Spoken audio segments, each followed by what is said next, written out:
Donc le calvaire ce matin en gare pour des milliers de voyageurs. Et oui, pour ce premier week-end de chasse et croisée des vacances d'hiver entre la zone C et la zone A, la moitié des TGV est annulée et 150 000 voyageurs privés de train. Les 3/4 des contrôleurs sont en grève. Ils réclament des revalorisations salariales. Bonjour Wilfried de Villers. Bonjour. Wilfried, cette grève présage d'un climat social explosif alors qu'on est seulement à 5 mois des Jeux Olympiques de Paris. Oui, on le voit bien avec cette grève des chefs de bord, celle à venir des aiguilleurs le week-end prochain. Si aucune organisation ne l'affirme directement, l'échéance des Jeux Olympiques est dans tous les esprits. Julien Trocas, secrétaire fédéral Sudrail, l'admet à demi-mot.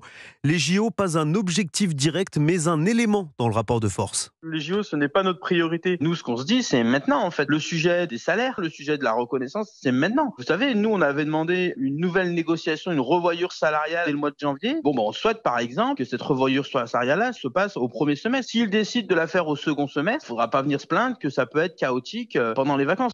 Comprendre les grandes vacances, celles de juillet-août, un avertissement qui trouve d'autant plus d'écho que des négociations houleuses sont en cours, notamment sur la prime qui sera accordée pendant les JO.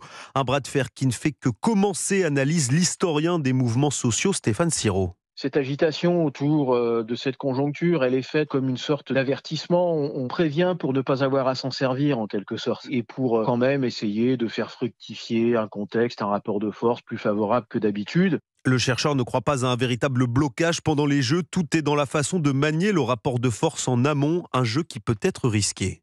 Tout le monde doit manier cela de manière délicate parce que si les entreprises cèdent beaucoup pour éviter un conflit, il peut y avoir un retour de bâton. C'est-à-dire qu'après avoir cédé beaucoup, une fois l'événement passé, pendant un certain temps, elles ne céderont plus rien.